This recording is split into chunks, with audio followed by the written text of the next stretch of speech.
ನೀವು ಬಿಜೆಪಿ ಹೋಗೋದು ಮಾತುಕತೆ ನಡೆಸಿದೆ ಅಂತ ಚರ್ಚೆ ಆಗ್ತಿದೆ. ನಿಮ್ಗೆ ಸ್ವಲ್ಪ ಸುದ್ದಿ ಬೇಕಲ್ಲ ಅಂತ, ಯಾಕಂದ್ರೆ ನಿಮ್ಗೆ ಸುದ್ದಿನೇ ಇರಲ್ಲ. ಯಾರು RSS ನವ್ರು ಹೇಳಿದ್ರು ನಾನು ಹೇಳಿದ್ನ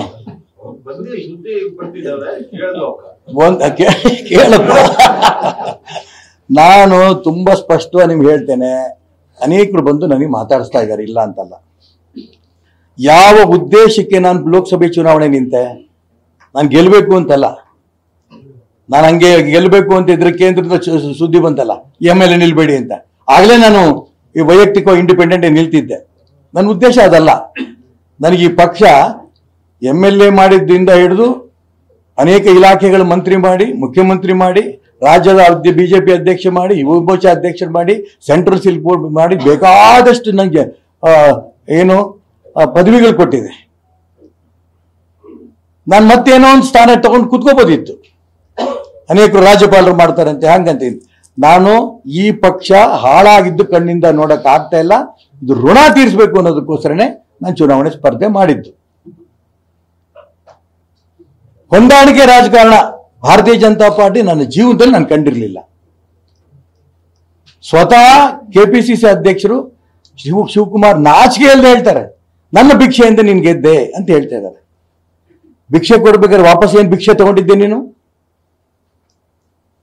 ಭಿಕ್ಷೆ ಕೊಡ್ಬೇಕಾದ್ರೆ ಏನೋ ವಾಪಸ್ ತಗೊಂಡಿರ್ಬೇಕಲ್ಲ ಭಿಕ್ಷೆ.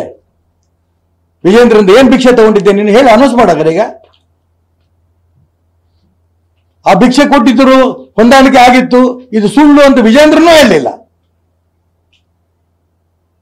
ಇದು ಭಾರತೀಯ ಜನತಾ ಪಾರ್ಟಿನಲ್ಲಿ ನಮ್ಮ ಕಾರ್ಯಕರ್ತರಿಗೆ ಅನ್ಯಾಯ ಆಗೋದು ನಾನು ನೋಡಕ್ಕಾಗಲ್ಲ. ಈ ಹೊಂದಾಣಿಕೆ ರಾಜಕಾರಣ ಇಲ್ಲ ಆಗಬಾರದು. ನಂಬರ್ 1. ನಂಬರ್ 2, ಮೋದಿ ಅವತ್ತಿಂದ ಕೂಗ್ತಾ ಇದ್ದಾರೆ. ಈಗ ಜಮ್ಮು ಕಾಶ್ಮೀರ ಚುನಾವಣೆಯಲ್ಲಿ ಕೂಡ ಹೇಳ್ತಾ ಇದ್ದಾರೆ, ಕುಟುಂಬ ರಾಜಕಾರಣ ಮುಕ್ತ ಆಗಬೇಕು. ಕಾಂಗ್ರೆಸ್ ಇರ್ಬೋದು, ಬೇರೆ ಬೇರೆ ಇರ್ಬೋದು. ಯಾಕೆ ಕರ್ನಾಟಕ ರಾಜ್ಯ ಭಾರತದಲ್ಲಿ ಇಲ್ವಾ? ಇದು ಯಡಿಯೂರಪ್ಪನವರಿಗೆ ಅವ್ರ ಮಕ್ಕಳಿಗೆ ಗೊತ್ತಿಲ್ವಾ? ನರೇಂದ್ರ ಮೋದಿ ಅಪೇಕ್ಷೆ ಇದೆ, ಆಸೆ ಇದೆ, ಒಂದು ಕುಟುಂಬದ ಕೈಲಿ, ಅಪ್ಪ ಮಕ್ಕಳ ಕೈಲಿ ಪಕ್ಷ ಇರಬಾರ್ದು ಅಂತ ಅವ್ರು ಹೇಳ್ತಾ ಇದ್ದಾರೆ.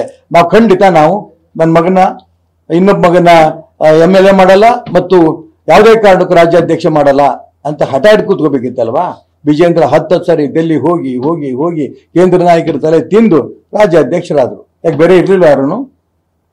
ಇವರೇ ಆಗ್ಬೇಕಾ? ಇದು ಗಮನಿಸ್ಬೇಕು. ಯಾರು ಮಾತಾಡಕ್ ಬರ್ತಾರ ಇದ್ರೂ ಹೇಳ್ತೀನಿ. ಕುಟುಂಬ ರಾಜಕಾರಣ ಒಪ್ಪಲ್ಲ. ನಾನೊಬ್ಬನೇ ಅಲ್ಲ, ಇಡೀ ರಾಜ್ಯದಲ್ಲಿಂದ ನಮ್ಮ ಪಕ್ಷದ ಹಿರಿಯರು ಕಾರ್ಯಕರ್ತ ಅಪೇಕ್ಷೆ ಪಡ್ತಾರೆ, ನೋವು ಅನುಭವಿಸ್ತಾ ಇದ್ದಾರೆ. ಕುಟುಂಬ ರಾಜಕಾರಣ ಬೇಡ, ಹೊಂದಾಣಿಕೆ ರಾಜಕಾರಣ ಬೇಡ, ಹಿಂದುತ್ವ. ನಮ್ಮ CT ರವಿ ಏನ್ ತಪ್ಪು ಮಾಡಿದ್ರು? ಪ್ರತಾಪ್ ಸಿಂಹ ಏನ್ ತಪ್ಪು ಮಾಡಿದ್ರು? ಎಷ್ಟು ಜನಕ್ಕೆ ಉತ್ತರ ಕನ್ನಡದ ನಮ್ಮ ಅನಂತಕುಮಾರ್ ಹೆಗಡೆ ಏನ್ ತಪ್ಪು ಮಾಡಿದ್ರು? ಹಿಂದುತ್ವ ಬಗ್ಗೆ ಮಾತಾಡಿದ್ರೆ ನೀನ್ ಪಕ್ಕಕ್ಕೆ ಹೋಗ್ಬೇಕಾ?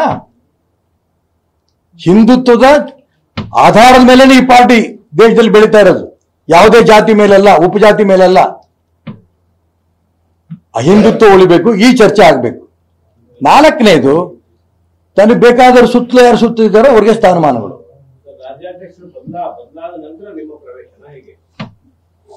ನನ್ ಒಂದ್ ಕೇಳಪ್ಪ, ಯಾವುದೋ ಒಂದ್ ಕಂಡೀಷನ್ ಅಲ್ಲ, ಇವು ಚರ್ಚೆ ಆಗ್ಬೇಕು ಅಂತ ಹೇಳ್ತಿರೋದು. ನನ್ನ ಪ್ರವೇಶ ನಾನು ಇಲ್ಲ ಅಂದ್ರೆ ಬಿಜೆಪಿನು ಉದ್ಧಾರ ಆಗಲ್ಲ ಅಂತ ಇಲ್ಲ. ಇವು ಚರ್ಚೆ ಅಂತೂ ಆಗ್ತಾ ಇದ್ದೀರಿ ದೇಶದಲ್ಲಿ, ರಾಜ್ಯದಲ್ಲಿ. ಈ ಚರ್ಚೆ ಆಗ್ಲಿ, ಅದಾದ್ಮೇಲೆ ಅದಕ್ಕೆ ಪರಿಹಾರ ಸಿಗ್ತಾ ಹೋಗುತ್ತೆ. ನಾನೊಬ್ಬಂದೇ ನಾನು ನೋಡ್ತಾ ಕೂತಿದ್ದಿದ್ರೆ ನಾನು ಯಾವ ಸ್ಥಾನಕ್ಕೆ ಬೇಕಾದ್ರೂ ಹೋಗ್ಬೋದಿತ್ತು.